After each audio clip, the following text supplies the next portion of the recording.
बोले सोने हाल सासरी अकाल। संतन की रेन प्यारे हम संतन की शरणा। संत हमारी ओट सतानी, संत हमारा गहना। माया मोह भरम भव काटै, संत शरण जो आवै। जिहा मनोरथ कर आराधे, सो संतन ते पावै। जिन्ना सास गिरास ना विसरै, हर नामा मन मंत। धन से नानका, पूरन सोई संत। परम सत्कारयोग गुरु चरना विखे जुड़ बैठे सरबत माई पहाई सतसंगी जानो। महान परिउपकारी तत्वेते ब्रह्म ज्ञानी महापुरख सचखंड वासी संत बाबा तारा सिंह साहब जी महापुरखों की सालाना बरसी गुरमत समागम दियां हाजरियां भरन वाले गुरसिख संगत जीओ, वाहिगुरु जी का खालसा वाहिगुरु जी की फतेह। गुरु घर दे महान कीर्तनीए गुरमुख प्यारियां दी रसना तो कीर्तन सुन के निहाल हो रहे सन। किसी गुरसिख का जीवन किहो जिहा हुंदा है, जिस नूं असीं गुरसिख कह लईए, संत कह लईए, उहदा जीवन किहो जिहा हुंदा है। धन गुरु रामदास महाराज दे बचनां दा कीर्तन गुरमुख प्यारे सरवण करवा रहे से। मलार राग दा ये शब्द बचन धन गुरु रामदास महाराज दा। ओ ब्रह्म ज्ञानी ओ तत्वेता महापुरख है, जिन्हों हर जगह ते हर आवाज विचों रब दा नाम सुनाई देंदा है। जो कुछ गड़गड़ाहट हो रही है, बोल बाणी हो रही है, जीव जंत पंछी बोलते ने, उन्हां दी बोलण दी आवाज़ विचों भी वाहिगुरू वाहिगुरू वाहिगुरू ये सुनाई देंदा है। ये अवस्था किसी गुरसिख दी है। ते ऐसे ब्रह्म ज्ञानी महापुरख जिन्हां दी याद च जुड़ के बैठे हों। मैनू ये सुभाग रहा बचपन तो श्रीमान संत बाबा करतार सिंह जी खालसा पिंडरां वाले महापुरख दमदमी टकसाल दे 13वें जथेदार मेरे वो ताया जी सन। बचपन तो ही मैं 8 साल का जदों वो सेवा ते आए तो नाल ले आए। 15-15 दिन 20-20 दिन जथा चेत के महीने च सत्कारयोग महापुरख बाबा जी बाबा शिंदर सिंह साहब जी बैठे ने स्टेज ते सुभाईमान, उन्होंने पता है। 2-2 हफ्ते करीबन जथा संत बाबा तारा सिंह जी के प्यार का सदका है सरहाली नगर विखे पहुँचता तो सवेर की कथा गुरुद्वारा चबच्चा साहब, शाम का दीवान सरोवर साहब के किनारे ते लगता है। बहुत संगतां जुड़दियां बाबा तारा सिंह साहब जी का अथाह प्यार सी। संत करतार सिंह जी आपस विच बहुत एक दूजे का प्यार से। मैं जिन्नी वार भी महापुरखों का जत्था इत्थे आउंदा रहा ਨਾਲ ਰਹਿਣ ਦਾ ਸਬੱਬ ਬਣਿਆ ਤੇ ਦਰਸ਼ਨ ਦੀਦਾਰੇ ਕਰਨ ਦਾ। ਕਈ ਵਾਰ ਸਾਡੇ ਭੂਰੇ ਨਗਰ ਵਿੱਚ ਵੀ ਜਦੋਂ ਸੰਤਾਂ ਦਾ ਜਥਾ ਉੱਥੇ ਪਹੁੰਚਦਾ ਸੀ, ਬਾਬਾ ਜੀ ਸੰਤ ਬਾਬਾ ਤਾਰਾ ਸਿੰਘ ਸਾਹਿਬ ਜੀ ਉੱਥੇ ਦਰਸ਼ਨ ਦੇਣ ਵਾਸਤੇ ਪਹੁੰਚਿਆ ਕਰਦੇ। ਐਸੇ ਤਤਵੇ ਤੇ ਮਹਾਂਪੁਰਖ ਸਤਿਗੁਰੂ ਦੇ ਦਰੋਂ ਕਰੋਂ ਸਾਜੇ ਨਵਾਜੇ ਹੋਏ ਤੇ ਐਸੀ ਪੰਥ ਦੀ ਸ਼ਖਸੀਅਤ ਸਨ। ਹਰ ਪੱਖਾਂ ਤੋਂ ਜੀਵਨ ਜਿਨ੍ਹਾਂ ਦਾ ਚੜ੍ਹਦੀ ਕਲਾ ਤੇ ਐਸੇ ਸੰਤ ਕਰਨੀ ਤੇ ਕਹਿਣੀ ਦੇ ਮਾਲਕ ਸਨ। ਉਹਨਾਂ ਨੂੰ ਹੀ ਸਤਿਗੁਰਾਂ ਨੇ ਪੂਰਨ ਸੋਈ ਸੰਤ ਆਖਿਆ, ਜਿਹੜੇ ਐਸੇ ਜੀਵਨ ਵਾਲੇ ਨੇ। ਧੰਨ ਗੁਰੂ ਰਾਮਦਾਸ ਮਹਾਰਾਜ ਨੇ ਬਚਨ ਕਹੇ, ਹਰ ਜਨ ਬੋਲਤ ਸ੍ਰੀ ਰਾਮ ਨਾਮਾ ਮਿਲ ਸਾਧ ਸੰਗਤ ਹਰ ਤੋਰ। ਹਰ ਧਨ ਬਨ ਜਾਓ ਹਰ ਧਨ ਸੰਚਾਓ, ਜਿਸ ਲਾਗਤ ਹੈ ਨਹੀਂ ਚੋਰ। ਚਾਤ੍ਰਿਕ ਮੋਰ ਬੋਲਤ ਦਿਨ ਰਾਤੀ, ਸੁਣ ਘਨ ਹਰ ਕੀ ਘੋਰ। ਜੋ ਬੋਲਤ ਹੈ ਮ੍ਰਿਗਮੀਨ ਪੰਖੇਰੂ, ਸੋ ਬਿਨ ਹਰ ਜਾਪਤ ਹੈ ਨਹੀਂ ਹੋਰ।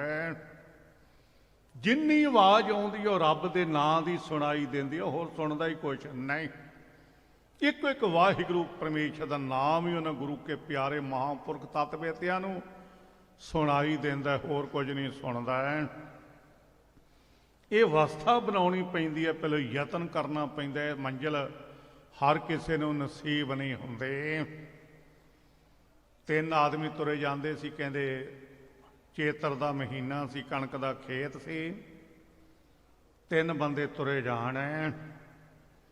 ਉਹ ਕਣਕ ਦੇ ਖੇਤ ਵਿੱਚ ਤਿੱਤਰ ਬੋਲ ਪਿਆ। ਉਹ ਜਿਹੜੇ ਜਾਣ ਵਾਲੇ ਵਿਅਕਤੀ ਸੀ ਨਾ, ਇਹਨਾਂ 'ਚੋਂ ਕੋਈ ਇੱਕ ਪਹਿਲਵਾਨ ਸੀ, ਇੱਕ ਦੁਕਾਨਦਾਰ ਸੀ ਤੇ ਇੱਕ ਰੱਬ ਦਾ ਪਿਆਰਾ ਸਾਧੂ ਸੀ। ਜਦੋਂ ਤਿੱਤਰ ਬੋਲਦੇ ਦੀ ਆਵਾਜ਼ ਸੁਣਾਈ ਦਿੱਤੀ, ਪੁੱਛਿਆ ਵੀ ਦੁਕਾਨ ਕਰਨ ਵਾਲੇ ਨੂੰ ਵੀ ਇਹ ਤਿੱਤਰ ਕੀ ਕਹਿੰਦਾ ਹੈ। ਦੁਕਾਨਦਾਰ ਨੇ ਆਖਿਆ, ਤਿੱਤਰ ਬੋਲਦਾ ਵੀ ਲੂਣ ਘਿਓ ਤੇਲ ਅਦਰਕ ਹੈ। ਕਿਉਂਕਿ ਉਹ ਦੁਕਾਨ ਕਰਦਾ ਸੀ ਨਾ, ਰੋਜ਼ ਦਾ ਕਿੱਤਾ ਸੀ। ਉਹਨੂੰ ਤਿੱਤਰ ਦੀ ਆਵਾਜ਼ ਵਿੱਚੋਂ ਵੀ ਉਹੀ ਸੁਣਾਈ ਦੇ ਰਿਹਾ ਸੀ ਵੀ ਲੂਣ ਘਿਓ ਤੇਲ ਅਦਰਕ ਹੈ। ਇਹ ਦੁਕਾਨ ਤੇ ਚੀਜ਼ਾਂ ਰੱਖਣੀਆਂ ਚਾਹੀਦੀਆਂ ਨੇ। ਜਿਹੜਾ ਮੱਲ ਸੀ ਨਾ ਪਹਿਲਵਾਨ, ਉਹਨੇ ਆਖਿਆ ਝੂਠ ਬੋਲਿਆ ਤੂੰ। ਪੁੱਛਣ ਲੱਗੇ, ਭਲਵਾਨ ਜੀ ਤੁਸੀਂ ਦੱਸੋ ਵੀ ਕੀ ਤਿੱਤਰ ਬੋਲਦਾ ਹੈ। ਉਹਨੇ ਆਖਿਆ, ਤਿੱਤਰ ਕਹਿੰਦਾ ਵੀ ਖਾ ਘਿਓ ਕਰ ਕਸਰਤ ਹੈ। ਤਿੱਤਰ ਤਾਂ ਇਹ ਆਵਾਜ਼ ਦਿੰਦਾ ਵੀ ਖਾ ਘਿਓ ਕਰ ਕਸਰਤ, ਕਿਉਂਕਿ ਉਹਦੀ ਲਾਈਨ ਇਹ ਸੀ, ਖੁਰਾਕਾਂ ਖਾਣੀਆਂ, ਡੰਡ ਬੈਠਕਾਂ, ਵਰਜਿਸ਼ ਕਰਨੀ। ਰੱਬ ਦਾ ਪਿਆਰਾ ਸਾਧੂ ਨਾਲ ਤੁਰਿਆ ਜਾਂਦਾ ਸੀ, ਉਹਨੇ ਸਿਰ ਫੇਰ ਦਿੱਤਾ। ਉਹਨੇ ਆਖਿਆ, ਦੋਵੇਂ ਝੂਠ ਬੋਲਦੇ ਹੋ, ਤਿੱਤਰ ਇਹ ਨਹੀਂ ਬੋਲਦਾ। ਉਹਨੇ ਆਖਿਆ, ਸੰਤ ਜੀ ਫਿਰ ਤੁਸੀਂ ਦੱਸੋ ਵੀ ਤਿੱਤਰ ਕੀ ਬੋਲਦਾ ਹੈ। ਉਹਨਾਂ ਸੰਤਾਂ ਨੇ ਆਖਿਆ, ਤਿੱਤਰ ਤਾਂ ਰੱਬ ਦਾ ਸ਼ੁਕਰਾਨਾ ਕਰ ਰਿਹਾ ਹੈ ਤੇ ਇਹ ਕਹਿੰਦਾ ਸੁਭਾਨ ਤੇਰੀ ਕੁਦਰਤ ਹੈ। ਇਹ ਤਾਂ ਰੱਬ ਨੂੰ ਯਾਦ ਕਰਦਾ ਤਿੱਤਰ, ਪਰਮੇਸ਼ਰ ਦਾ ਨਾਮ ਲੈਂਦਾ ਹੈ। ਪਸ਼ੂ ਪੰਛੀਆਂ ਦੀ ਦੁਨੀਆ ਦੀ ਆਵਾਜ਼ ਵਿੱਚੋਂ ਵੀ ਰੱਬ ਦੇ ਨਾਂ ਦੀ ਸੁਣਾਈ। ਉਹਨਾਂ ਗੁਰੂ ਕੇ ਪਿਆਰਿਆਂ ਨੂੰ ਚਾਤ੍ਰਿਕ ਮੋਰ ਬੋਲਤ ਦਿਨ ਰਾਤੇ, ਸੁਣ ਘਨ ਹਰ ਕੀ ਘੋਰ। ਜੋ ਬੋਲਤ ਹੈ ਮ੍ਰਿਗਮੀਨ ਪੰਖੇਰੂ, ਸੋ ਬਿਨ ਹਰ ਜਾਪਤ ਹੈ ਨਹੀਂ ਹੋਰ। ਨਹੀਂ ਜਾਪਦਾ, ਹੋਰ ਕੋਈ ਸੁਣਾਈ ਨਹੀਂ ਦਿੰਦਾ ਗੁਰੂ ਕੇ ਪਿਆਰਿਆਂ ਨੂੰ। ਜੋ ਦੇ ਵੇਖਦੇ ਨੇ, ਬ੍ਰਹਮ ਦੀਸੈ ਬ੍ਰਹਮ ਸੁਣੀਐ, ਏਕ ਏਕ ਵਖਾਣੀਐ। ਆਤਮ ਪਸਾਰਾ ਕਰਨ ਹਾਰਾ, ਪ੍ਰਭ ਬਿਨਾ ਨਹੀਂ ਜਾਣੀਐ। ਔਰ ਕੇਵਲ ਇੱਕ ਨੂੰ ਵੇਖਦੇ ਨੇ ਤੇ ਇੱਕ ਦਾ ਨਾਮ ਗੁਰੂ ਕੇ ਪਿਆਰੇ ਸੁਣਦੇ ਨੇ। ਉਹਨਾਂ ਨੂੰ ਹਰ ਗੱਲ ਚੋਂ ਪਰਮੇਸ਼ਰ ਦਾ ਜਾਪ ਸੁਣਾਈ ਦਿੰਦਾ ਹੈ। ਐਸੇ ਗੁਰੂ ਕੇ ਪਿਆਰੇ ਸੰਤ ਹਨ। ਬਾਬਾ ਅਤਰ ਸਿੰਘ ਸਾਹਿਬ ਜੀ ਮਸਤੂਆਣੇ ਵਾਲੇ ਮਹਾਂਪੁਰਖ ਹੈ। ਉਹਨਾਂ ਦੇ ਕੋਲ ਇੱਕ ਨੌਜਵਾਨ ਆਇਆ, ਤਰਕਵਾਦੀ। ਸਾਡਾ ਸੁਭਾਅ ਵੀ ਹਰ ਗੱਲ ਦੀ ਤਰਕ ਹੈ। ਅਸੀਂ ਉਸ ਮੰਜ਼ਿਲ ਦੇ ਪੰਧ ਹੀ ਨਹੀਂ ਬਣੇ, ਪਹੁੰਚਣਾ ਤਾਂ ਬੜੀ ਦੂਰ ਦੀ ਗੱਲ ਹੈ। ਮੰਜ਼ਿਲ ਤੇ ਪਹੁੰਚਣਾ ਤਾਂ ਹੋਰ ਗੱਲ ਹੈ, ਮੰਜ਼ਿਲ ਤੇ ਤਾਂ ਤੁਰਨ ਦਾ ਯਤਨ ਹੀ ਨਹੀਂ ਕੀਤਾ। ਲੇਕਿਨ ਅਸੀਂ ਨੁਕਤਾਚੀਨੀ ਜ਼ਰੂਰ ਕਰਦੇ ਹਾਂ, ਕਿਉਂਕਿ ਸਾਡੀ ਇਹ ਲਾਈਨ ਦੀ ਉੱਥੋਂ ਤੱਕ ਪਹੁੰਚ ਨਹੀਂ। ਬਾਬਾ ਅਤਰ ਸਿੰਘ ਸਾਹਿਬ ਜੀ ਮਹਾਂਪੁਰਖਾਂ ਦੇ ਕੋਲ ਕਿਸੇ ਨੇ ਆ ਕੇ ਕਿਹਾ, ਬਾਬਾ ਜੀ ਅਸੀਂ ਤੁਹਾਡੀ ਰਚਨਾ ਤੋਂ, ਗੁਰਸਿੱਖਾਂ ਦੀ ਰਚਨਾ ਤੋਂ ਸੁਣਦੇ ਹਾਂ, ਧਰਤ ਪਤਾਲ ਆਕਾਸ਼ ਹੈ ਮੇਰੀ ਜਿੰਦ ਉੜੀਏ, ਸਭ ਹਰ ਹਰ ਨਾਮ ਧਿਆਵੈ ਰਾਮ। ਪੌਣ ਪਾਣੀ ਧਰਤੀ ਆਕਾਸ਼ ਪੰਜ ਤੱਤਾਂ ਦੀ ਆਵਾਜ਼, ਇਹਨਾਂ ਵਿੱਚੋਂ ਕੇਵਲ ਵਾਹਿਗੁਰੂ ਦਾ ਨਾਮ ਸੁਣਦਾ ਹੈ, ਵਾਹਿਗੁਰੂ ਦਾ ਨਾਮ ਹੈ। ਦੱਸੋ ਇਹ ਗੁਰਬਾਣੀ 'ਚ ਸੱਚ ਲਿਖਿਆ ਵੀ ਇਤਰਾ ਆਵਾਜ਼ ਆ ਸਕਦੀ ਹੈ? ਮਹਾਂਪੁਰਖ ਕਹਿਣਗੇ ਗੁਰਮੁਖਾ ਅਵਸਥਾ ਬਣਾਉਣੀ ਪੈਂਦੀ ਹੈ ਤੇ ਆ ਸਕਦੀ ਹੈ। ਉਹਨਾਂ ਆਖਿਆ ਮਹਾਰਾਜ ਫਿਰ ਮੈਨੂੰ ਸੁਣਾਓ ਤਾਂ ਮੇਰਾ ਭੁਲੇਖਾ ਦੂਰ ਹੁੰਦਾ ਹੈ। ਮਹਾਂਪੁਰਖ ਕਹਿਣਗੇ ਸਵਾ ਪੈੜ ਦੇ ਤੜਕੇ ਕੇਸੀ ਇਸ਼ਨਾਨ ਕਰਕੇ ਸਾਡੇ ਕੋਲ ਆ ਜਾਵੀਂ, ਅਸੀਂ ਤੈਨੂੰ ਸੁਣਾਵਾਂਗੇ। ਸਵਾ ਪੈਰ ਦੇ ਤੜਕੇ ਇਸ਼ਨਾਨ ਪਾਣ ਕਰਕੇ ਮਹਾਂਪੁਰਖਾਂ ਦੇ ਕੋਲ ਆ ਗਿਆ। ਮਹਾਂਪੁਰਖ ਕਹਿਣਗੇ ਕਾਕਾ ਮਨ ਬਿਰਤੀ ਨੂੰ ਇਕਾਗਰਤਾ ਸਹਿਤ ਕਰਕੇ ਇੱਕ ਵਾਰ ਗੱਜ ਕੇ ਕਹੋ ਸਤਨਾਮ ਸ੍ਰੀ ਵਾਹਿਗੁਰੂ। ਕਹਿਣਗੇ ਸੁਣ ਕੀ ਆਵਾਜ਼ ਆਉਂਦੀ ਹੈ। ਮਸਤੂਆਣੀ ਤੋਂ ਥੋੜਾ ਜਿਹਾ ਅੱਗੇ ਜਾਈਏ ਨਾ, ਸੱਜੇ ਹੱਥ ਬਡਰੁੱਖਾ ਨਗਰ ਹੈ। ਰਾਜਾ ਗਜਪਤ ਸਿੰਘ ਦੀ ਰਾਜਧਾਨੀ ਹੋਇਆ ਕਰਦੀ ਸੀ। ਮਹਾਰਾਜਾ ਰਣਜੀਤ ਸਿੰਘ ਦਾ ਨਾਨਕਾ ਘਰ ਹੈ ਬਡਰੁੱਖਾ ਨਗਰ। ਕਈ ਵੀਰਾਂ ਨੇ ਦਰਸ਼ਨ ਕੀਤੇ ਹੋਣਗੇ। ਸ਼ੇਰੇ ਪੰਜਾਬ ਮਹਾਰਾਜਾ ਰਣਜੀਤ ਸਿੰਘ ਦਾ ਨਾਨਕਾ ਘਰ ਹੈ। ਅਗਲੇ ਬੰਨੇ ਸੰਗਰੂਰ ਰਹਿ ਜਾਂਦਾ ਹੈ। ਕਹਿਣ ਲੱਗਾ ਮਹਾਂਪੁਰਖੋ ਆਟਾ ਪੀਣ ਵਾਲੀ ਨੇ ਚੱਕੀ ਲੱਗੀ ਹੋਈ ਹੈ। ਪੁਰਾਣੇ ਬਜ਼ੁਰਗਾਂ ਨੂੰ ਪਤਾ ਹੈ ਵੀ ਉਹ ਚੱਕੀਆਂ ਤੁਕ ਤੁਕ ਦੀ ਆਵਾਜ਼ ਜਦੋਂ ਚੱਲਦੀ ਸੀ ਲੋਕਾਂ ਨੂੰ ਪਤਾ ਲੱਗ ਜਾਵੇ, ਉਹ ਕਣਕ ਪਿਹਾ ਲੈਣ ਆਟਾ ਪਿਹਾਉਣ ਵਾਸਤੇ ਲੈ ਆਉਂਦੇ ਸੀ। ਤੁਕ ਤੁਕ ਦੀ ਆਵਾਜ਼ ਹੀ ਆਉਂਦੀ ਹੁੰਦੀ ਸੀ, ਇੰਜਣ ਤੇ ਚੱਲਦੀਆਂ ਹੁੰਦੀਆਂ ਸੀ। ਸੰਤਾਂ ਨੇ ਆਖਿਆ ਆਵਾਜ਼ ਸੁਣ, ਕਹਿੰਦਾ ਮਹਾਂਪੁਰਖੋ ਆਵਾਜ਼ ਆ ਰਹੀ ਹੈ। ਬਡਰੁੱਖਾ ਨਗਰ ਹੈ ਲਾਗੇ ਤੇ ਚੱਕੀ ਆਟਾ ਪੀਣ ਵੱਲ ਚੱਲਦੀ ਹੈ ਤੇ ਉਹਦੀ ਤੁਕ ਤੁਕ ਦੀ ਆਵਾਜ਼ ਸੁਣਦੀ ਹੈ, ਹੋਰ ਕੁਝ ਨਹੀਂ। ਮਹਾਂਪੁਰਖ ਕਹਿਣਗੇ ਕੱਲ ਨੂੰ ਫੇਰ ਆਵੇਂ। ਅਗਲੇ ਦਿਨ ਫੇਰ ਕੋਲ ਸੱਦ ਲਿਆ। ਮਹਾਂਪੁਰਖ ਕਹਿਣਗੇ ਅੱਜ ਮਨ ਦੀ ਇਕਾਗਰਤਾ ਨਾਲ ਵਾਹਿਗੁਰੂ ਨੂੰ ਯਾਦ ਕਰਕੇ ਸੁਣ ਕੀ ਆਵਾਜ਼ ਆਉਂਦੀ ਹੈ। ਤੇ ਜਦੋਂ ਆਵਾਜ਼ ਸੁਣੀ ਕਹਿੰਦਾ ਜੀ ਵਾਹਿਗੁਰੂ ਵਾਹਿਗੁਰੂ ਵਾਹਿਗੁਰੂ। ਹੁਣ ਤੁਕ ਤੁਕ ਨਹੀਂ ਸੁਣਦਾ, ਹੁਣ ਤਾਂ ਵਾਹਿਗੁਰੂ ਵਾਹਿਗੁਰੂ ਸੁਣਦਾ ਹੈ। ਮਹਾਂਪੁਰਖ ਕਹਿਣਗੇ ਗੁਰਮੁਖਾ ਅਵਸਥਾ ਬਣਾਉਣੀ ਪੈਂਦੀ ਹੈ ਤੇਰਾ ਭੁਲੇਖਾ ਦੂਰ ਕਰਨ ਵਾਸਤੇ। ਤੈਨੂੰ ਇਹ ਅਸੀਂ ਯਤਨ ਕੀਤਾ ਤੇ ਸੁਣਵਾਇਆ ਹੈ। ਅਸਲ ਜ਼ਿੰਦਗੀ ਦਾ ਨਜ਼ਾਰਾ ਇਹ ਹੈ ਵੀ ਜਦੋਂ ਇਸ ਬੰਦਾ ਮੰਜ਼ਿਲ ਤੇ ਪਹੁੰਚ ਗਏ ਤੇ ਖੁਦ ਸੁਣੇ। ਗੁਰੂ ਕੀ ਬਾਣੀ 'ਚ ਜੋ ਲਿਖਿਆ ਸਤਿਗੁਰੂ ਨੇ ਸੱਚ ਲਿਖਿਆ ਹੈ। ਜਿਨ੍ਹਾਂ ਦੀ ਅਵਸਥਾ ਬਣ ਜਾਂਦੀ ਹੈ ਉਹਨਾਂ ਨੂੰ ਧਰਤ ਪਤਾਲ ਆਕਾਸ਼ ਹੈ ਮੇਰੀ ਜਿੰਦ ਉੜੀਏ, ਸਭ ਹਰ ਹਰ ਨਾਮ ਤੇ ਆਵੇ ਰਾਮ। ਉਹਨਾਂ ਨੂੰ ਹਰ ਆਵਾਜ਼ ਵਿੱਚੋਂ, ਪੰਜਾਂ ਤੱਤਾਂ ਦੀ ਗੜਗੜਾਹਟ ਦੀ ਆਵਾਜ਼ ਵਿੱਚੋਂ ਪਰਮੇਸ਼ਰ ਦਾ ਨਾਮ ਸੁਣਾਈ ਦਿੰਦਾ ਹੈ। ਬਾਬਾ ਸੁੰਦਰ ਸਿੰਘ ਸਾਹਿਬ ਜੀ ਭਿੰਡਰਾਂ ਵਾਲੇ ਮਹਾਂਪੁਰਖ ਬਿਮਾਰ ਹੋ ਗਏ। ਲੁਧਿਆਣੇ ਹਸਪਤਾਲ ਦਾਖਲ ਸਨ। ਡਾਕਟਰ ਸਾਹਿਬ ਇਲਾਜ ਕਰਨ ਵਾਸਤੇ ਆਏ ਤੇ ਉਹਨਾਂ ਦਿਨਾਂ 'ਚ ਚੀਫ ਖਾਲਸਾ ਦੀਵਾਨ ਦੇ ਆਨਰੇਰੀ ਸੈਕਟਰੀ ਡਾਕਟਰ ਦੀਵਾਨ ਸਿੰਘ ਜੀ ਹੁੰਦੇ ਸੀ। ਬਹੁਤ ਚੜ੍ਹਦੀ ਕਲਾ ਦੇ ਜੀਵਨ ਵਾਲੇ ਸਨ ਡਾਕਟਰ ਦੀਵਾਨ ਸਿੰਘ ਜੀ। ਚੀਫ ਖਾਲਸਾ ਦੀਵਾਨ ਦੇ ਆਨਰੇਰੀ ਸੈਕਟਰੀ ਸਨ। ਮਹਾਂਪੁਰਖਾਂ ਦੇ ਇਲਾਜ ਵਾਸਤੇ ਲੁਧਿਆਣੇ ਪਹੁੰਚੇ। ਜਦੋਂ ਉੱਥੇ ਆਏ ਮਹਾਂਪੁਰਖਾਂ ਨੂੰ ਫਤਿਹ ਗਜਾਈ, ਮਹਾਂਪੁਰਖੋ ਤੁਹਾਡਾ ਨਾਮ ਬੜਾ ਸੁਣਿਆ ਸੀ, ਅੱਜ ਇਸ ਬਹਾਨੇ ਨਾਲ ਦਰਸ਼ਨ ਕਰਨ ਦਾ ਸਬੱਬ ਬਣ ਗਿਆ, ਕੋਈ ਬਚਨ ਸੁਣਾਓ। ਮਹਾਂਪੁਰਖ ਆਪਣੀ ਆਪ ਨੂੰ, ਕੋਈ ਰੱਬ ਦਾ ਪਿਆਰਾ ਜਿਹੜਾ ਨਾ ਉਹਦੀ ਇਹ ਪੱਕੀ ਨਿਸ਼ਾਨੀ ਹੈ ਵੀ ਹੋਣ ਨਜ਼ੀਕ ਖੁਦਾਏ ਦਾ ਭੇਤ ਨਾ ਕਿਸੇ ਦੇਣ। ਰੱਬ ਦੇ ਨੇੜੇ ਹੋ ਕੇ ਵੀ ਕਦੇ ਆਪਣਾ ਆਪ ਨਹੀਂ ਜਤਾਉਂਦੇ ਵੀ ਮੈਂ ਐਂ ਕਰ ਸਕਦਾ, ਫੂਕ ਮਾਰ ਕੇ ਆਹ ਕਰ ਸਕਦਾ। ਜਿਹੜਾ ਕਰਦਾ ਹੈ ਨਾ ਉਹਦੇ ਬਾਰੇ ਭਗਤ ਕਬੀਰ ਸਾਹਿਬ ਦਾ ਬਚਨ ਹੈ, ਕਹੋ ਕਬੀਰ ਛੂਛਾ ਘਟ ਬੋਲੇ, ਭਰਿਆ ਹੋਏ ਸੋ ਕਬਹ ਨਾ ਡੋਲੇ। ਜਿਹੜਾ ਕੇਵਲ ਇੱਥੋਂ ਤੱਕ ਸੀਮਤ ਹੈ ਨਾ, ਫੂਕਾਂ ਫਾਕਾਂ ਮਾਰਨ ਵਾਸਤੇ ਸਮਝ ਲਓ ਵੀ ਇਹ ਖਾਲੀ ਘੜਾ, ਤੇ ਖਾਲੀ ਘੜੇ ਦੇ ਉੱਪਰ ਹੱਥ ਮਾਰੋ ਨਾ, ਪੱਕ ਪੱਕ ਦੀ ਆਵਾਜ਼ ਆਉਂਦੀ ਹੈ। ਕਿਸੇ ਚੀਜ਼ ਨਾ ਭਰ ਦਿਓ, ਘਿਓ ਨਾ ਭਰ ਦਿਓ, ਪਾਣੀ ਨਾ ਭਰ ਦਿਓ, ਦਾਣਿਆਂ ਨਾ ਭਰ ਦਿਓ। ਭਗਤ ਜੀ ਕਹਿੰਦੇ ਨਾ ਘੜਾ ਬੋਲੇ ਤੇ ਨਾ ਘੜਾ ਡੋਲੇ। ਜਿਨ੍ਹਾਂ ਨੂੰ ਮਿਲ ਗਿਆ ਨਾ, ਭਗਤ ਫਰੀਦ ਸਾਹਿਬ ਜੀ ਕਹਿੰਦੇ, ਫਰੀਦਾ ਸਬਰੇ ਅੰਦਰ ਸਾਬਰੀ ਤਨ ਏਵੈ ਜਾਲੇਨ, ਹੁਣ ਨਜੀਕ ਖੁਦਾਏ ਦੇ ਭੇਦ ਨਾ ਕਿਸੇ ਦੇਨ। ਉਹ ਰੱਬ ਦੇ ਨੇੜੇ ਹੋ ਕੇ ਕਦੇ ਆਪਣਾ ਆਪ ਨਹੀਂ ਜਤਾਉਂਦੇ।